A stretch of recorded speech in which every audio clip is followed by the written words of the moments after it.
Olá, seja muito bem-vindo ao Exame Infra, o podcast da Exame que trata aqui dos caminhos da infraestrutura do Brasil. Eu sou Luciano Pádua, sou editor de macroeconomia e tenho o prazer de ter ao meu lado aqui o Maurício Malanconi, CEO da Suporte, meu co-apresentador. Maurício, tudo bem? Tudo bem, graças a Deus, Luciano. Tá preparado para o programa de hoje? Vamos embora. Vamos embora. Hoje eu queria apresentar o nosso convidado. Lembrando que chegamos aqui ao nosso 10º episódio do podcast. Ele sai quinzenalmente às terças-feiras. Tem muito material para vocês olharem, para quem gosta do tema, para quem gosta de estudar. Vocês podem olhar, inclusive, no começo do ano o que já saiu e cobrar a gente do que foi feito em relação ao que prometeram aqui e não saiu. Então, se liga na nossa playlist, a gente tem muita coisa, no nosso YouTube tem tudo lá, tá? Mas aqui, voltando para o nosso programa, o nosso convidado de hoje é o Sérgio Santillan. Ele é CEO da Via Araucária e da Eixo SP, duas das principais concessionárias do país, e que são ambas estão dentro do Grupo Pátria, são SPEs, né, Sociedades de Propósito Específico, que tem o Pátria e outros sócios também, o Sérgio vai explicar para a gente. Sérgio, muito obrigado por estar aqui com a gente hoje. Obrigado, eu que estou agradecer. Para mim é um prazer poder estar aqui compartilhando um pouquinho da experiência. Assim. Perfeito. Então, só para fazer uma contextualização para o nosso espectador, a Eixo SP é considerada a maior concessão em extensão quilométrica do Brasil. Administra 1.200 quilômetros de rodovias no estado de São Paulo, passa por 62 municípios, tem um plano de investimento grande, que leva em conta obras, infraestrutura e sustentabilidade. E a Via Araucária, como o nome sugere, é responsável pelo lote 1 de concessões do Paraná, com cerca de 487 quilômetros de trechos federais e estaduais, conecta importantes polos. O Paraná tem sido um polo de inovação em logística nos últimos anos. Então, dada essa apresentação, Sérgio, eu queria dar um passo atrás e pedir outra apresentação sua para o público. Tem pouco tempo que você está lidando com infraestrutura no Brasil e concessões no Brasil, né? Tem pouquinho tempo, né? No Brasil, desde 98, quando começa o programa de concessão do Estado de São Paulo. Lembrando, foram as primeiras 12 concessões. Tive a sorte e a honra de ser convidado. Estava na Argentina operando outras concessões. E a gente vem aqui no Brasil, em 98, tudo a ser desenvolvido. É um grande entusiasmo por parte do governo do Estado de São Paulo, modernizar essas rodovias que eram operadas pelo DR, com novos desafios tanto na infraestrutura e já se começava a vislumbrar inclusive tecnologia. Pouquinho passando atrás, meu histórico começa em 94, quando eu volto da Itália. Eu sou formado em engenharia mecânica aeronáutica, fiz doutorado em engenharia aeroespacial, e de um dia para o outro sou convidado a entrar no mundo de concessão de rodovias. O que tinha a ver? Nada. De um pesquisador a um operacional é um grande abismo, ou em matemática uma função delta, não? Sim. Mas aí que as pessoas são movidas por desafios, e acho que o mercado de concessão, principalmente essa mensagem para os jovens, apostem porque é um mercado extremamente interessante, multidisciplinar, não só obras, tecnologia, gestão, governança, compliance e assim por diante. Né? Quer dizer, se quer um desafio para a sua vida, entra para concessões, né? Eu queria aproveitar, então, com esse seu histórico, fazer uma breve aqui, avaliação, né, na sua opinião, evidentemente, de como que evoluiu esse mercado no Brasil. De 98, desde a primeira que você fez, você passou pela Via Bahia, pela SPMar, diversas outras em âmbitos de várias agências. Como é que o Brasil evoluiu? Acho que é um consenso de quem a gente ouve aqui no podcast, de que houve uma evolução que hoje já parece ser uma agenda de Estado, independentemente do governo que esteja à frente do país. Você vê essa evolução institucional? A evolução foi total, em todas as frentes de trabalho. Do ponto de vista regulatório, os contratos naquela época, acho que tinham 30, 40 páginas. Hoje nós temos contratos voluminosos, com matriz de risco muito bem definidas e alocadas tanto para o poder concedente assim como para o empreendedor.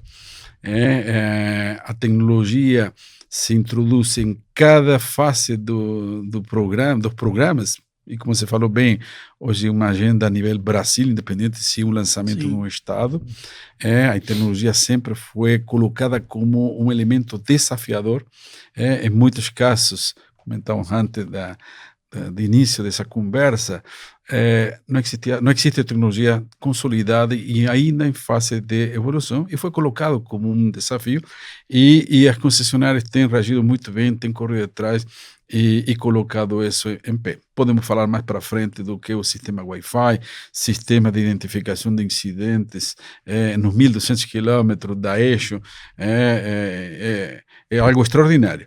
Falamos de parte regulatória, a alocação de risco é fundamental, e acho que os anteriores convidados tiveram mais expertise na explicação, mas do ponto de vista gestor também e de investidor deixa muito mais confortável. A segurança jurídica tem evoluído significativamente, e mostra isso. E mostra disso foi no Paraná. Nós tivemos nesse primeiro ano algumas ações que ganhamos da Justiça. O Tribunal Superior de Justiça Federal entende muito claramente hoje que qualquer desequilíbrio pode afetar ao bem principal, que é o investimento para o serviço público e para o interesse público. Entendeu? Seja eles prefeituras querendo determinar sobre uma concessão federal a isenção dos seus moradores, e onde se vê claramente algo inconstitucional, porque o município não pode legislar sobre uma concessão federal, quebrando pactos federativos, mas acontece. O aconteceu agora recentemente no Paraná, e a Justiça Federal interpretou e cancelou essa, e por liminar obrigou a concessionária a não cumprir, claramente não teria nem como cumprir essa legislação estadual. E é só interessante você falar isso, porque eu vou, pelo amor de Deus, Maurício, eu vou te dar perguntar. Mas é porque no Brasil tem muito esse aspecto, é clássico, pessoal. Leis, por exemplo, tem uma clássica que toda Câmara Municipal faz, que é proibir cobrança de estacionamento em shopping center, né? E que é uma lei que é inconstitucional, ela nunca funciona, mas ela sempre é aprovada para depois cair. Só que no meio do caminho você gera uma série, a primeira vez que isso acontece, a segunda vez que isso acontece, gera uma série de turbulências, e num ambiente como o de concessões, isso pode gerar uma enxurrada de processos, outros atores querendo se aproveitar de decisões como essa. Então, queria dar esse exemplo de um tipo de coisa que segurança jurídica importa muito. Maurício, por favor. Ô Sérgio, você é CEO hoje de 2 grandes concessões com 2 grandes desafios de investimento de CAPEX, né?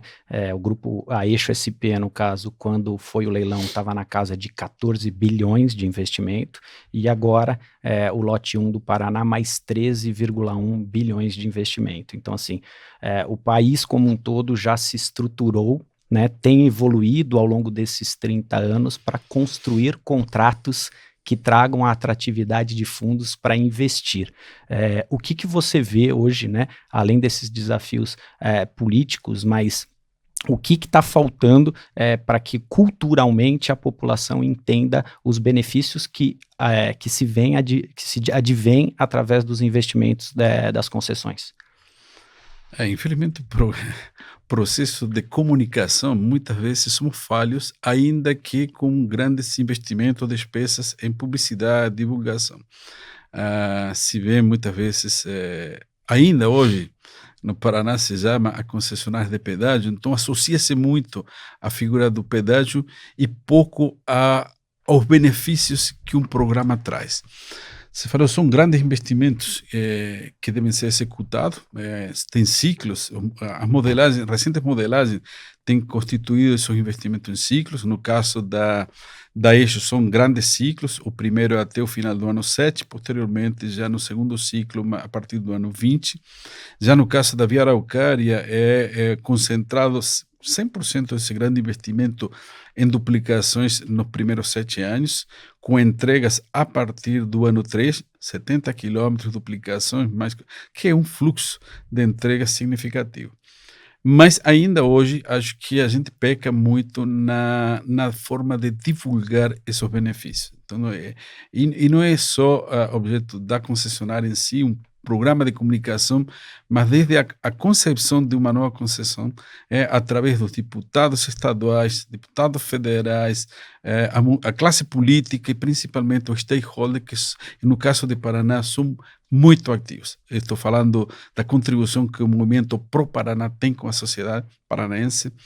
Tem sido um aliado no bom sentido da palavra, um aliado no sentido de ter conversas objetivas, diretas e contribuir para criticar se for o caso, mas principalmente para ajudar a destravar alguns gargalhos que no decorrer do dia a dia acontecem. Quando falo gargalhos, não é só prever o investimento em si e a empreiteira ou o planejamento da obra, mas principalmente as condições precedentes. Então, esse é um cuidado que o regulador tem que ter, de que todo o ecossistema tem que estar muito alinhado. Não adianta soltar grandes investimentos se não preparamos a área de licenciamento ambiental. A área de licenciamento ambiental tem que estar estruturada para que de forma clara, objetiva, técnica, possa acompanhar esse fluxo de investimento. No caso do Paraná, IAT, que é o órgão ambiental paranense, está bem estruturado para dar conta desses investimentos que vêm para frente. E aqui a gente está vendo em São Paulo também como transmitir isso, como pedir esse apoio das secretarias e da CETESB para que esse fluxo de investimento aconteça e não fique num papel ou em atraso. Dentro desses 30 bilhões, Sérgio, quais são as obras mais impactantes que você destacaria? Bom, a gente já teve a primeira entrega em Marília, se bem essa talvez seja a obra mais complexa do ponto de vista de logística, porque une a região metropolitana de Marília com altíssimo fluxo. Aí a gente teve bairros fortemente adensados que têm sua atividade diária com Marília, e a gente conseguiu entregar essa obra. Não é uma obra em extensão significativa, falamos de 19 quilômetros, mas sim do ponto de vista de planejamento e logística foi algo significativo. No Paraná, a gente tem obras como é o contorno norte de Paraná, um contorno com um fluxo metropolitano misturado com fluxo urbano de longo percurso também, em uma topografia, digamos, muito estreita, onde será o grande desafio, e já estamos prevendo começar nesse mês, final desse mês de maio, ou bem na primeira semana de junho. Aqui o planejamento é fundamental, principalmente para interferências, digamos, físicas e de logística como usuário desse trecho. Tá. Eu queria fazer a gente dar um passo atrás e tentar falar um pouco de cada uma das concessões, no caso, então, da Eixo SP e da Via Araucária. Vamos montar os aspectos assim, então, falando no caso do Eixo SP, vamos montar um bloco para a gente falar só dela, porque eu acho que a gente cita a Marília, mas acho que a gente tem que qualificar do que a gente está tratando aqui para o nosso espectador que talvez não conheça. Claro. Né? Então, vamos começar, são 1.200 quilômetros. Qual é a natureza e as particularidades dessa concessão na sua concepção? Bom, lembrando que a Eixo SP recebe a anterior concessionária Centrovias, onde ela, obviamente, operada por 20 anos e acompanhada pela Artesp, as condições de infraestrutura eram adequadíssimas. Digamos, estava muito bem, claramente algumas não conformidades, mas isso faz parte, não, da transferência. E aqui você também concentra o maior fluxo. E nesse trecho se concentra mais de 50% do fluxo, que constitui o total dos 1.200 quilômetros. Aqui há obras, inclusive em curso, que é a terceira faixa da Washington Luiz. Foi feito todo o plano intensivo inicial, que são os primeiros 12 meses em algumas concessionárias. No nosso caso, pela extensão, a parte de pavimento se levou para 24 meses. Mas, em definitiva, os trabalhos iniciais foram realizados em 100% da extensão. E no caso da Washington Luiz, hoje, a obra que está sendo executada é a ampliação das terceiras faixas. Além disso, tem outras obras que a gente pretende entregar até o dia 4 de junho. São 9 bases de caminhões, de parada de caminhoneiros, que chamamos de PPD. Cada base é 20.000 metros quadrados de estacionamento, com segurança, com iluminação, com internet, com Wi-Fi. Então, nós estamos falando de 180.000 metros quadrados de estacionamento distribuído ao longo do trecho, que para a classe dos transportadores, digamos, caminhoneiros, é fundamental ter uma área segura, uma área tranquila, uma área que ela possa dormir tranquilo, com segurança, e possa fazer suas necessidades de lavar sua roupa, fazer sua janta e depois continuar a viagem como é devido nessa classe. Perfeito. E aí, então, o fluxo como de investimento é para o ano 7, segundo o contrato. O primeiro, na caso da Eixo, são grandes, são 2 ciclos de investimento. Uhum. Previsto no ano 7 o primeiro ciclo e depois a partir do ano 20. Nesse primeiro ciclo, por causa dos licenciamentos, está se postergando um pouquinho, 2 anos a mais.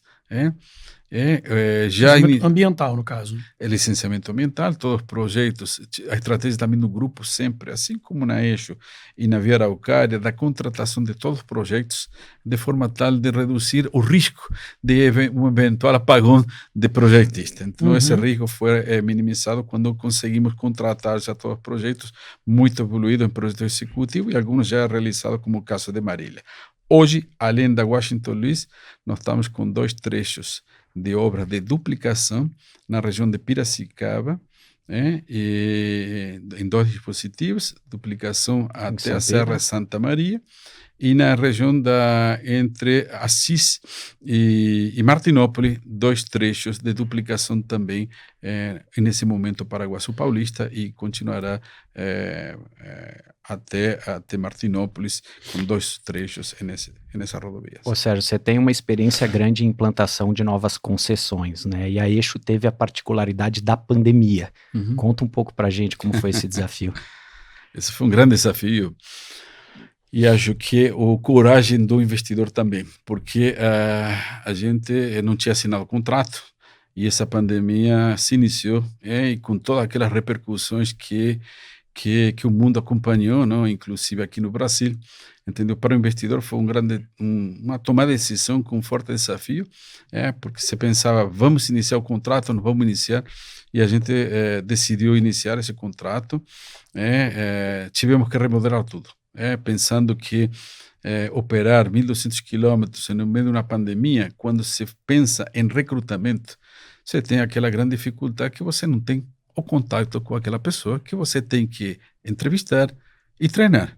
Então, tivemos que remodelar todo o processo de seletivo. Recebíamos aproximadamente 40.000 currículos, todos online.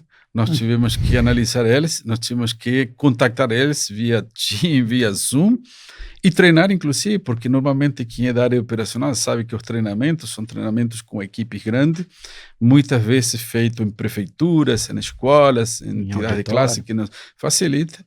E esse treinamento não podia acontecer porque nós tínhamos a restrição de não poder estar presencialmente. Assim que tínhamos, inclusive, a dar chip com internet e os treinamentos totalmente remodelados para ser feitos online. Tá? Então foi complicado.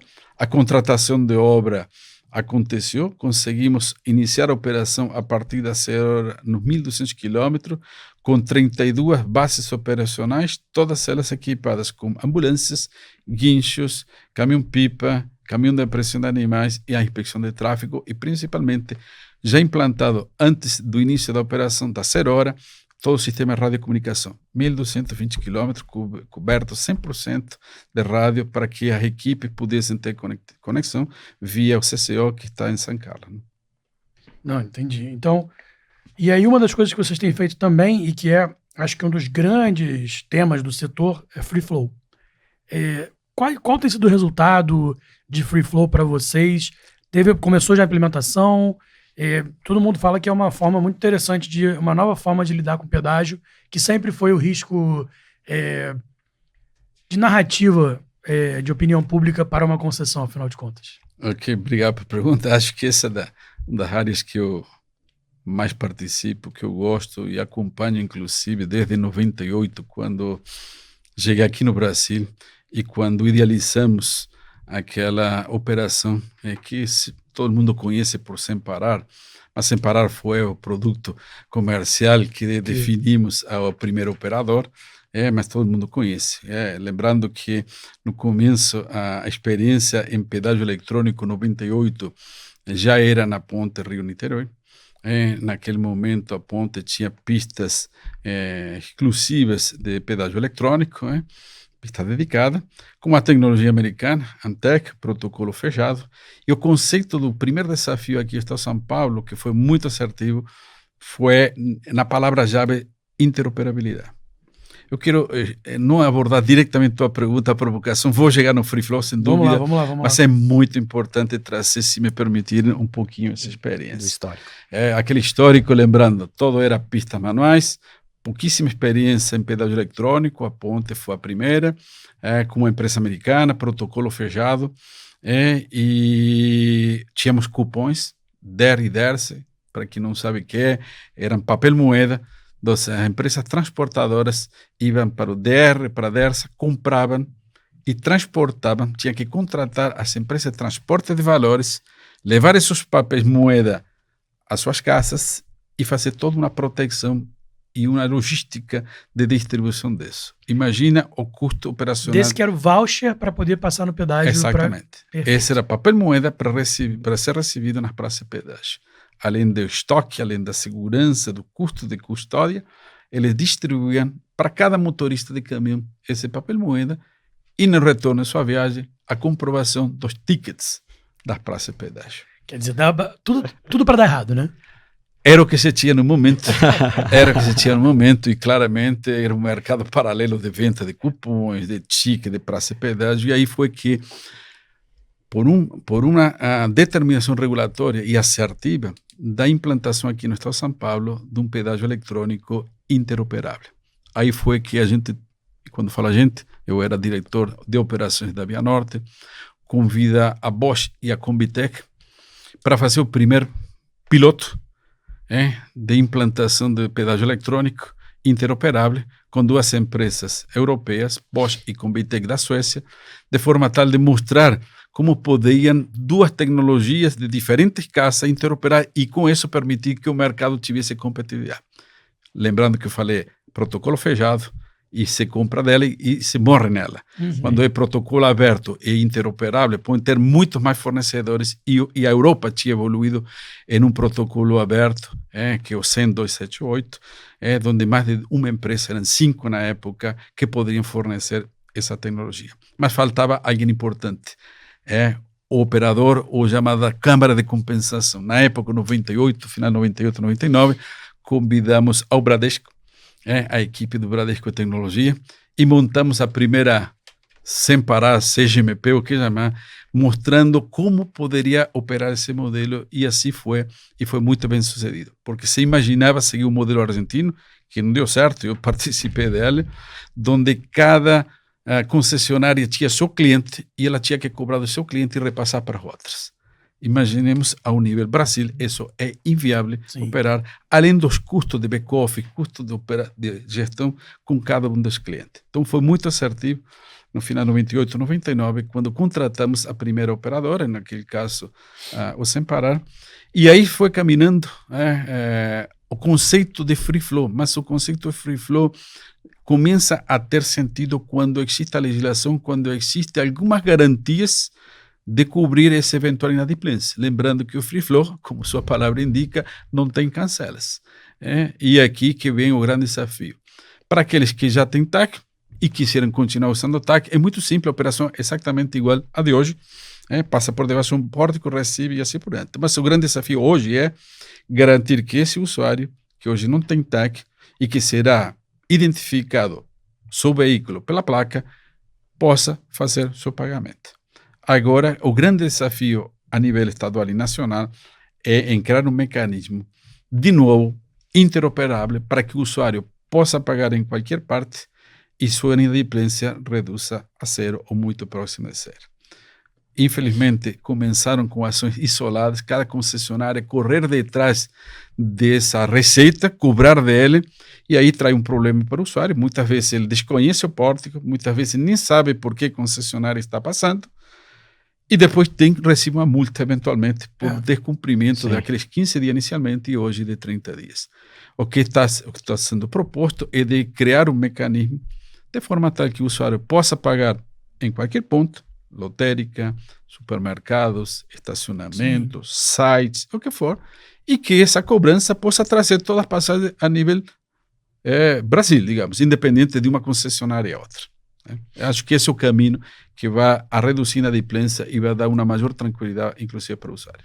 Ô Sérgio, além do free flow, nesses contratos novos, né, né, quais outras tecnologias estão sendo solicitadas como obrigações contratuais que ainda dependem de uma maturidade? Sim, já te respondo aí, mas queria terminar com o Free Flow. Por quê? Porque nos contratos da Eixo e da Via Araucária não tem essa obrigação contratual. Vocês estão tentando fazer por vocês. No entanto, a gente, como tem um pouquinho da vocação pela inovação, pela tecnologia, permitimos e desenvolvemos POC com empresas nacionais. No caso da Eixo, é uma empresa de Curitiba, a Fiscaltech, conseguimos aprovar com a Artesp uma POC, e hoje essa empresa consolidou sua tecnologia, foi um partícipe desse desenvolvimento e já foi contratada com 17 pórticos na litoral. Então, acho que para nós a possibilidade de dar a empresas locais desenvolver tecnologia e competir com a empresa internacional, para nós enche de orgulho. Muito assim legal. também está sendo feito na Via Araucária, com uma empresa local de Curitiba, com a Q-Free. Também estamos desenvolvendo um pórtico junto, e permitindo que possam ter mais players no mercado ofertando essa tecnologia.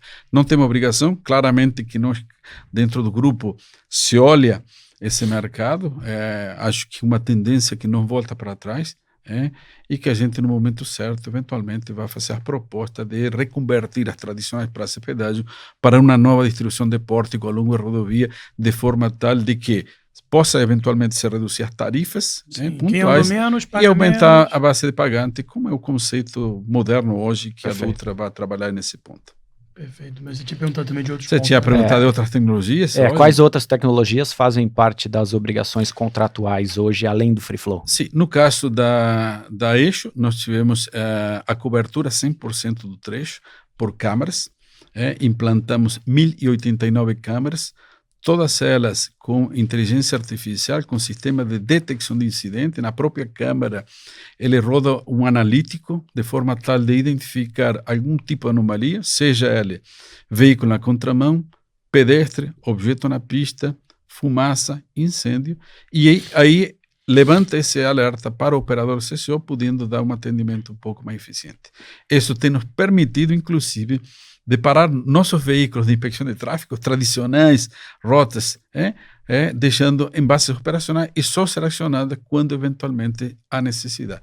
Reduz a emissão, reduz claramente os nossos custos, mas principalmente reduz a emissão de CO2. Nós estamos em grande, forte campanha trabalhando para a redução das emissões de CO2, é muito dentro da nossa concessão, essa é uma pegada muito forte na parte ambiental.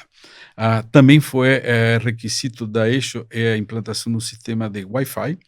Cobrimos 100% do trecho com a tecnologia geração 6, permitindo grandes bandas de comunicação, o que estamos dando ao usuário hoje 30 minutos gratuitos de internet para ele poder fazer sua conferência, seu pagamento, se for necessário. Ele não precisa parar. A conexão ela tem um roaming online, digamos, o veículo a 100, 110 km por hora, tem uma comunicação muito boa como taxa de comunicação e cobrimos 100% dos trechos. O que traz de vantagem, além desse serviço para o usuário, é que se capturam alguns dados muito importantes para a gestão de tráfego. O MAC address do celular, quando está conectado, pode ser monitorado de forma tal que uno consiga identificar origem, destino, tempo de viagem, quanto que uma obra tem interferido nesse tempo de viagem e, eventualmente, se fosse um pouquinho mais visionário, uma cobrança real, ponto a ponto, com o MAC address desse veículo ou, eventualmente, desse celular. Interessante, aí você falou da obra, né?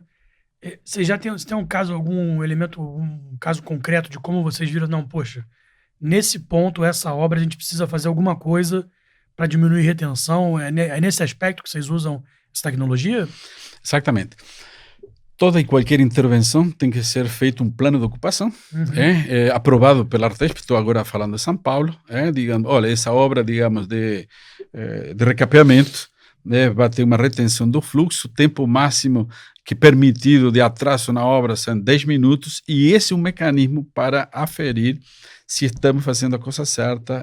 Então, a gente consegue determinar qual é o tráfego, digamos, quais são os fluxos, os horários, tempo de viagem entre diversos pontos e quanto que essa obra está traçando essa viagem, se está dentro do combinado com a Artesp ou eventualmente não, e se eventualmente não, essa obra pode ser desmobilizada de forma tal de restituir esse nível de serviço para o usuário. Já no caso da Via Araucária, como tecnologia não se exigiu o Wi-Fi, e sim um sistema de comunicação, nós estamos indo com LTE, 4G, de forma tal de que cobrir 100% do trecho. Estamos em uma parceria com a TIM e já estamos em fase de implantação, inclusive antecipando no ano daquilo que foi nossa obrigação contratual. Ou seja, hoje você interage com a Artesp, no caso da Eixo, e com a NTT, no caso da Via Araucária. Como tem sido a convivência com diferentes ambientes regulatórios? Depende um pouquinho o histórico, não? Claramente, desde 98 até o dia de hoje, houve vários ciclos e vários perfis de gestão quando eu estou olhando aqui em São Paulo. Hoje, as duas agências têm uma forte convergência. O espírito regulatório, até porque muitas pessoas vêm de Brasília, têm ido para Brasília, então hoje há uma convergência na forma de gestão,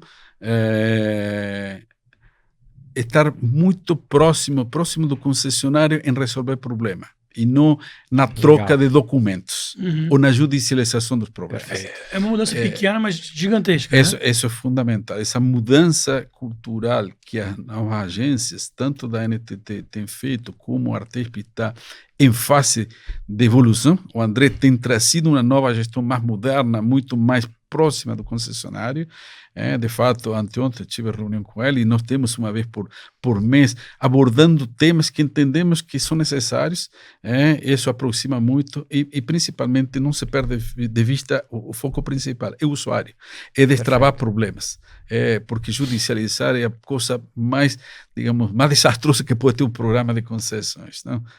Então, no entendimento, na conversa, na busca de soluções, na inovação, isso é um caminho que ambas as agências têm dado nos últimos anos. Ao longo desses 30 anos, houve de fato uma maturidade do setor, né? Principalmente dentro das agências regulatórias, né? O que você vislumbra como poderia ser os próximos 30 anos? Eu não sei, 30 é muito tempo. Os 30 passados correram a uma velocidade interessante. O próximo, acho que hoje a velocidade é exponencial, não sei, mas acho que essa gente jovem, o aprendizado que as agências tiveram, os técnicos que estão dentro da agência. Primeiro, é dar autonomia ao técnico. O técnico não ter medo de tomar decisões. Perfeito. Aquilo que se fala alguma vez, é o apagão das canetas. A pior coisa que pode ter é que o técnico não tenha capacidade de tomar uma decisão ou simplesmente estar olhando aquilo que está escrito, a estricto senso, sem uma razoabilidade na emissão de uma notificação, eventualmente, ou de um acto punitivo. Tá? Mas acho que caminha muito bem. Acho que os próximos 5 anos, e isso é muito importante para o mercado. De fato, isso, os leilões ter muito mais player, porque toda essa parte regulatória evoluiu muito. O Brasil tem estabilidade jurídica, tem estabilidade regulatória e projetos que fazem muito sentido para o investidor. E de todo tamanho. O grande investidor de fundo, assim como a pequena empresa que se junta em consórcio, lotes no interior, Mato Grosso, Minas e assim por diante. Eu queria perguntar justamente nesse ponto, você falou de novos players, né? Saindo um pouco aqui das concessões específicas para mais setorial, a gente tem visto muitas disputas. Esse ano a gente chamou na Exame de o ano dos leilões, porque entendendo no estrito mais amplo, no sentido mais amplo, temos saneamento como infraestrutura, temos aeroportos regionais, e a gente tem visto o setor rodoviário muito específico, porque tem 15 concessões federais para serem leiloadas ao longo desse ano, e temos visto muito ator novo, especialmente atores. O Pátria talvez seja um dos precursores desse movimento do mercado financeiro no setor de infraestrutura, mas queria entender até onde vai o apetite dos investidores e de novos players, na sua visão, por projetos de infraestrutura. Bom, acho que o mercado tem evoluído. não digo infelizmente, mas claramente cada companhia tem sua cultura organizacional, às vezes chamamos de empreiteira, empresas familiares, fundos, claramente que cada um tem sua cultura, sua tomada de decisão, muito baseados em matriz de risco, muito baseado em retorno a investidores, como são fundos, eles têm uma prudência, por falar o Pátria, tem uma prudência na decisão do investimento. Não por o fato do mercado estar aquecido, não por ter oportunidades, que se vai em todas elas. Ele é muito responsável quando toma a decisão de entrar no investimento. Nosso planejamento cobre tudo, não que possa ter imprevisto, como foi a pandemia, que tem algumas sequelas ainda da pandemia, e outras pessoas tomam mais, quando são empresas familiares, o dono, aquela cultura do empreendedor que ele toma a decisão, e muitas vezes emocionais. Claramente que isso, ao longo dos anos, tem dado dor de cabeça a esses investidores de tomada de decisões impulsivas e assim por diante. Tem perfis diferentes. Essa semana conversando, acho que o mercado secundário daqui a pouco vai começar também. Aquelas empresas, consórcio, eventualmente faz o primeiro investimento, faz os trabalhos iniciais e vê a oportunidade de vender algo, mitigou um risco, eventualmente já tem oportunidade para o seu retorno diferente, mais de curto prazo, não são investidores a longo prazo, então tem um mix muito grande. É importante que as agências tenham planos de negócio, digamos, EVT, digamos, estudo de viabilidade execuíveis.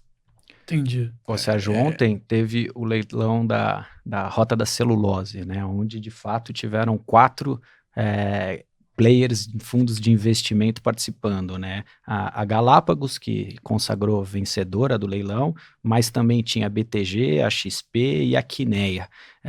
Você foi o primeiro presidente de uma concessionária 100% controlada por fundo de investimento. Como você vislumbra essa diferença, principalmente nessa parte operacional, onde existe uma estratégia posterior de venda da concessão para uma operadora? Queria entender contigo qual que é a diferença entre o tradicional e esse modelo que tem se consolidado leilão a leilão. Acho que trabalhar por um fundo... Claramente, as exigências são altamente significativas, não? Mas dá tranquilidade para o executivo. Primeiro porque tem uma governança muito clara, muito definida. Nosso modelo é muito participativo. Não há uma delegação para uma toma de decisão de forma tal de que se trabalha a um nível de comitês, de deliberação.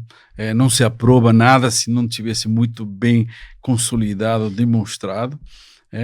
A parte de governança de um lado, a parte do compliance é fundamental para um grupo como o nosso, e sem dúvida que eu sou fundo também. Todo calca-se na confiança, na reputação, a captação de recursos calca-se sobre um compliance muito forte. Então, esses são 2 pilares importantes para que o executivo possa se desenvolver, exigido 100%, 24 horas, projetos são cada dia mais desafiadores, e no começo é um problema um pouquinho cultural, essa adequação, mas acho que no curto prazo, meio prazo, já uno se acomoda a esse modelo e se trabalha um pouco mais tranquilo e muito mais profissional. Sem criticar, eu trabalhei com empresas familiares, trabalhei com empresas construtoras, nacionais e internacionais. Cada um tem seu estilo, algumas delegam muito mais, outras delegam muito menos, mas acho que essa experiência minha agora, últimos anos com Pátria, sou extremamente grato por essa confiança e me tem permitido implantar 3 das empresas que ganharam o leilão, começando com a Entrevias, que já era o segundo ciclo da Via Norte, no qual eu tive em 98, fui motivo de estar aqui no Brasil, na Eixo e agora na Via Araucária. E aí hoje você é CEO de 2, em breve de mais alguma? Como é que está o apetite do controlador para novos investimentos que você tem visto? Claramente, o fundo tem captado, estamos estudando e, como eu falei, sempre existe muita prudência. Os lotes do Paraná continuam sendo estratégicos, outros lotes também. Perdemos o lote 3 do Paraná, a CCR foi vencedora, mas chegamos até onde podemos chegar. Sim. Então, isso também mostra que, se bem nós tínhamos uma sinergia com o lote 1, que operamos, mas uno chega no limite que pode e não faz além do que é permitido, além do que é, digamos, recomendado. Né? Mas no Paraná ainda tem 2 leilões esse ano. Tem 2 lotes, lote 4 e lote 5. E claramente não só nós, a EPR, CCR, estará estudando esses lotes também e participaremos de forma... estamos estudando com muita dedicação. E assim, Sérgio, dentro dessa questão do estado do Paraná em específico, né, é um estado que tem uma cultura e uma resistência muito grande à evolução de infraestrutura que nós tivemos aqui no estado de São Paulo. Né, dentro desse contexto como um todo, né, como que a gente pode, e aí através, você trouxe aí bastante a questão de tecnologia, inteligência artificial para identificar um veículo parado no acostamento, inteligência artificial para identificar um acidente, como mostrar para o paranaense a qualidade da prestação de serviço, né, não vamos tocar em relação à obra, investimento, mas assim, a questão de tempo de atendimento, se você puder falar um pouco das as exigências contratuais, né? Você vai lá, sofre um acidente, a concessionária ela tem um tempo para conseguir atender, então assim, a qualidade na prestação de serviço. Sem dúvida, mas Paraná acho que tem um destaque que precisa ser lembrado. Infelizmente o programa anterior não foi bem sucedido, foi interrompido de forma abrupta, os contratos foram encerrados e ficou um trauma para o paranense. Fato esse que até hoje a gente muitas vezes escuta, inclusive da imprensa, empresa de pedágio. E a gente tem trabalhado, cada concessão tem seu desafio na fase inicial. O Paraná, seu principal desafio foi cultural, político, político-cultural, de forma tal de mostrar uma nova cara de um programa de concessão. Do grupo, tanto o PR como o nosso, tem feito um trabalho muito extenso e de forma tal de estar presente com todos os formadores de opinião, tentando chegar ao usuário final e mostrando esse serviço. Não só das obras, e aí as obras dos trabalhos iniciais têm sido altamente significativas. A gente conseguiu recuperar mais de 1.000 quilômetros de faixa e rolamento, implantamos mais de 70 quilômetros de elementos de proteção de segurança, revitalizamos 100% da sinalização horizontal, implantamos novas placas e, principalmente, atacamos um gargalo, ou um ponto crítico que o paranense, principalmente Curitiba, lembra, a Serra São Luís do Purunã. Serra São Luís do Purunã foi objeto de grandes acidentes e muitas mortes. A gente, com Pedro Veloso, meu diretor de engenharia, falamos, não temos condição moral de iniciar a cobrança de pedágio se não atacamos essa serra de forma sistêmica, e assim foi. Com Pedro, foi uma proposta que a gente fez dentro de casa, não era uma obrigação contratual, mas em um mês recuperamos a serra, todo o pavimento, toda a sinalização horizontal, vertical, canaleta, drenagem, e o mais interessante foi o resultado final. Quando comparamos os mesmos períodos do ano anterior e o ano depois dessa revitalização da serra, chegamos a uma redução do número de mortes de 50% e 36% do número de feridas. Então, essa estratégia deu certo e estamos implantando em outros pontos críticos. Então, essa percepção já foi objeto... foi dada, o usuário está vendo essas melhorias. Infelizmente, em trabalhos iniciais, nós tivemos 110 frentes de trabalhos na pista. Aquelas que eram possíveis de ser feitas à noite, a gente fazia. Aquelas que eram impossíveis, infelizmente, criamos um transtorno. Mas hoje, os trechos da Via Araucária estão muito melhor. Eu lembro, primeiros meses morei no hotel. Cada vez que acordava, já ligava a TV. E por primeiros quase 2 meses, não tinha um dia que não aparecia na RPC da Globo problema de rodovias. Aparecíamos sempre, todos os dias. Hoje não aparecemos mais. Esse é um bom sinal de que a gente conseguiu fazer a coisa certa, de que conseguimos permear essa cultura de concessão como prestação de serviço. E faz parte também de uma agenda forte do governador, né? Sim. O Ratinho Júnior. O que você vislumbra para esse futuro da logística do Paraná também, porque vocês estão também de olho em outros lotes, vai ter leilões, evidentemente está todo mundo de olho, mas o Paraná está se preparando para ser uma tentativa muito forte ali, tanto do agro e indústria de alimentos muito forte, uma indústria forte no estado, para poder escoar rapidamente, também seja via hidrovia, porque tem o Rio Paraná ali perto. O seu take como alguém que opera uma concessão lá, de como vai ser essa infraestrutura logística do estado. Bom, o governador é muito ativo, é uma pessoa que, além de uma visão estratégica, ele está presente. Legal. E ele tem dado, como você comenta... Ele se dedica a essa agenda, isso é um fato. Ele se dedica muito a essa agenda. Dedica a essa agenda, sem dúvida. Então, do ponto de vista rodoviário, esses novos contratos levaram em conta aquilo que você está mencionando. A preparação dessa infraestrutura para escoamento dessa safra, o Porto de Paranaguá, o movimento entre cidades, os serviços. Então, quase 100% do nosso trecho terá, cada quilômetro do nosso trecho terá intervenções. Dos 473 quilômetros, nós iremos duplicar mais de 300 quilômetros de duplicação, concentrados as entregas a partir do ano 3/7. O fluxo de entregas de obras de duplicação será na ordem de 75 quilômetros por ano, coisa jamais vista. Então, quando estamos entregando, já tínhamos que iniciar do ano seguinte. Então, será um caos, infelizmente será um caos, mas é um caos que vai dar um novo patamar à logística. A grande preocupação da FIEP e de alguns órgãos, digamos, instituições do Paraná, se com essa infraestrutura, que é uma obrigação do contrato, em curto prazo não volta a estar saturada. É isso que se está estudando. Porque vai aumentar a produção. Aumenta a produção, já tem um plano de aumento, de escoamento, e você sabe que muitas vezes tem demanda restringida. Digamos, pessoal, por exemplo, esse feriado de Páscoa, em uma praça Pedra São Luís do Paraná, foram 73 mil veículos, comparado com o mesmo dia da Páscoa anterior de 43 ou 45. Por quê? Quase o dobro, né? 70% a mais. Por quê? Uma demanda reprimida, hein? Exatamente. A rodovia está mais segura. Eu posso viajar com mais tranquilidade. E isso acontece também no setor produtivo. Na medida que você começa a melhorar a sua infraestrutura, muitas empresas vão se posicionar no Paraná. Então, a grande preocupação agora, da FIEP principalmente, é se essa infraestrutura estará acompanhando em curto e médio prazo. Teremos um Paraná, daqui a alguns anos, com uma qualidade de infraestrutura muito grande. Mas a gente tem dito aqui, né, Luciano, questionado alguns dos nossos entrevistados aqui, a preocupação, né, nós estamos vivenciando aí um pico de leilões, mas a preocupação com relação à capacidade de se entregar tanto de disponibilidade de mão de obra, como de disponibilidade de executivos, no caso, para tocar essas novas concessões, mas também na disponibilidade de insumos para conseguir fazer esse pico de CAPEX concomitante.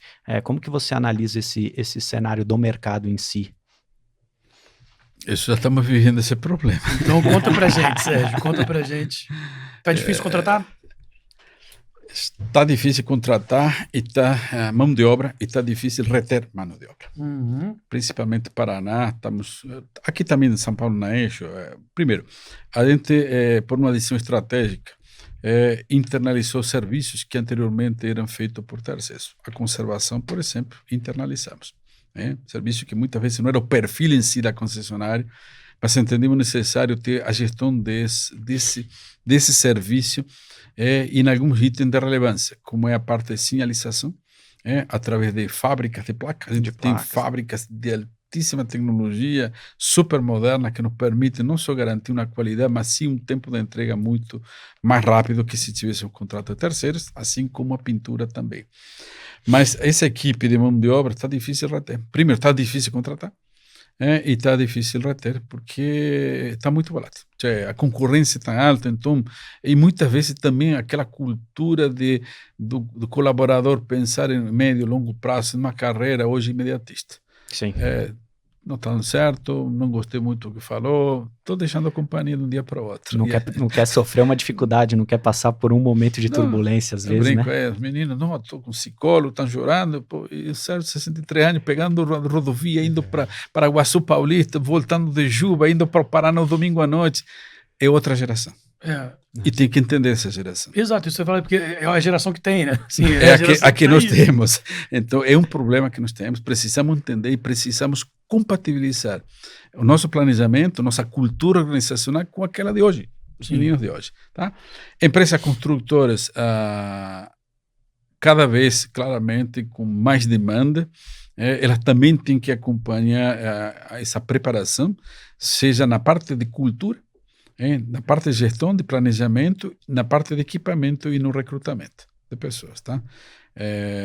A parte de projetos, também nós tivemos um grande apagão de projetistas, empresas grandes, tradicionais de projetos, perderam... Tem um projetista aqui, né? Na mesa, não, perderam seus profissionais.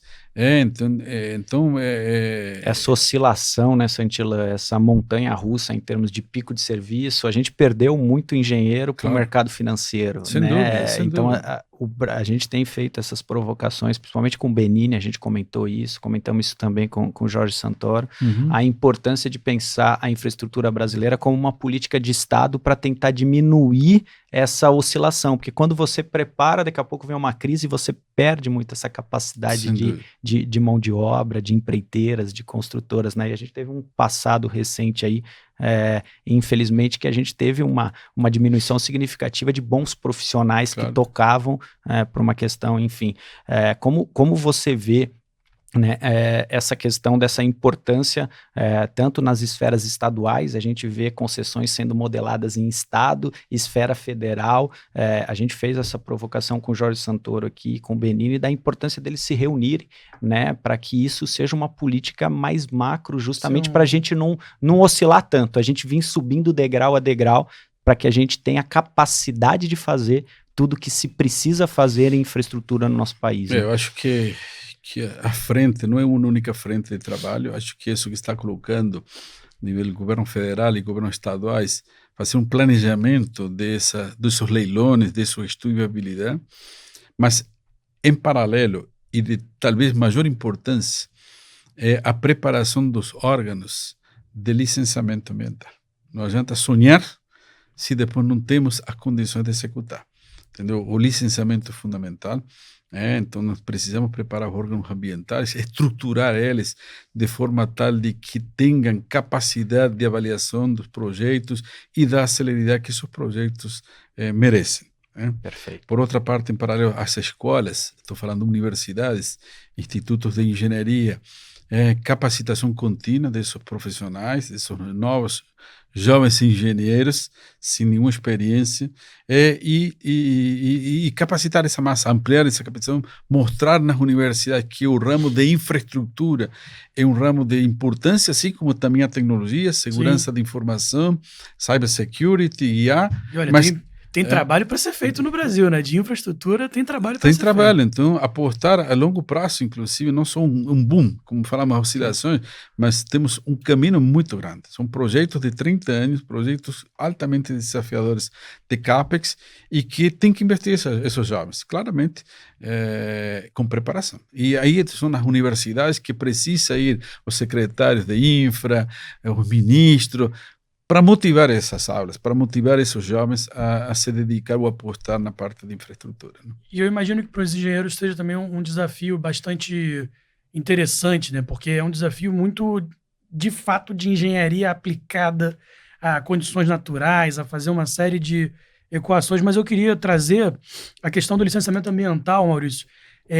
Sérgio, você traz esse ponto, mas esse ponto tem chegado também de maneira constante para a gente, e houve um avanço no Senado recente do PL, cuja numeração agora não me ocorre, mas que era um projeto para tratar basicamente dos procedimentos de licenciamento ambiental, então é como se fosse o Código de Processo. A padronização do processo. E aí, recentemente, essa semana, agora tem 2 dias, antes tinham 2 textos de relatores que estavam díspares, né? Eles estavam cada um dizendo uma coisa, em paralelo, e acho que houve uma concertação ali pelo presidente Davi Alcolumbre para que o relatório convergisse para um ponto, e há uma expectativa de licenciamento ambiental ser um pouco mais resolvido. É algo que a indústria tem conversado muito também e tentado pleitear junto ao Congresso?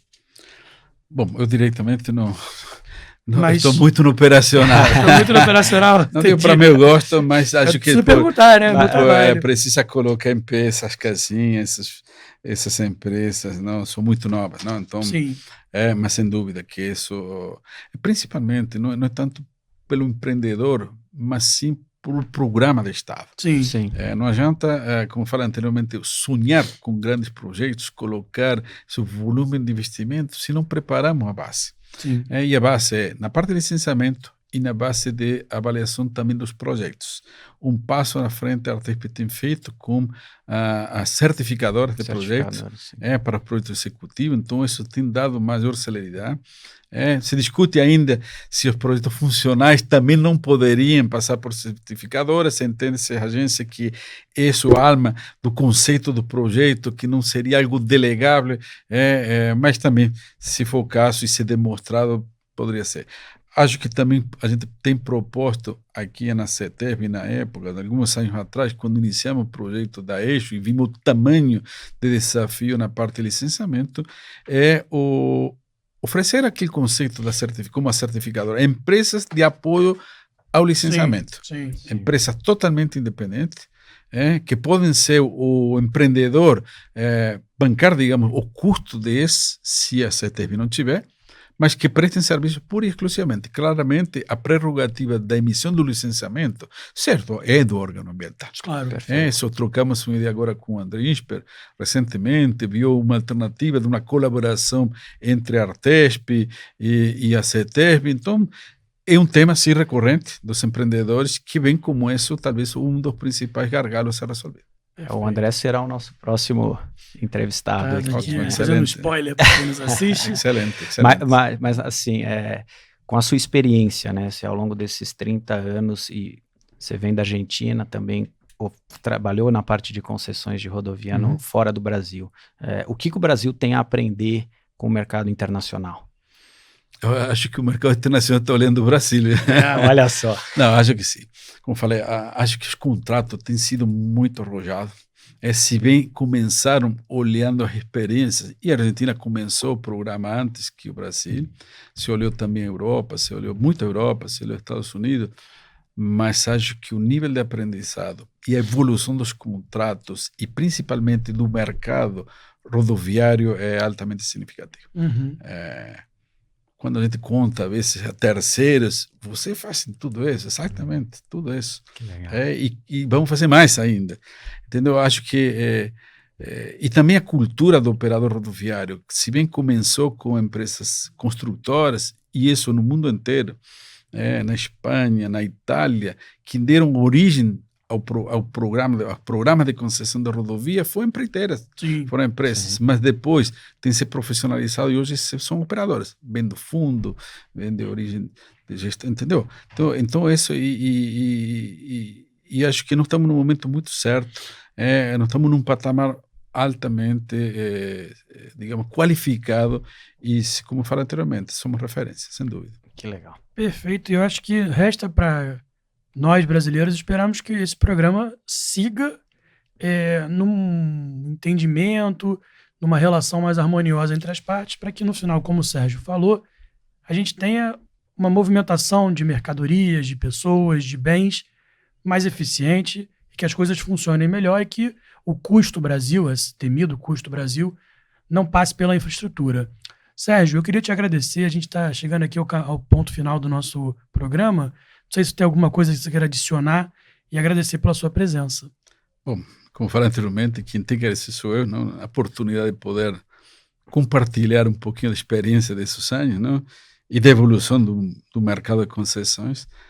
Como falei, o futuro de curto prazo e de médio prazo é prominente, principalmente para essa classe, essa geração de novos engenheiros. Apostem nesse mercado, se apoiem nos institutos de engenharia, se apoiam nas universidades, se apoiam nas próprias concessionárias, e o mais interessante é que dentro da concessionária tem um mundo de oportunidades, e um mundo, digamos, altamente desafiador, multidisciplinar, não é obra simplesmente, tem tecnologia, tem gestão, tem inteligência artificial, tem formas de tentar olhar cada dia de uma forma mais eficiente essa operação. Tá? Estamos falando, se me permitir, uma experiência na Eixo.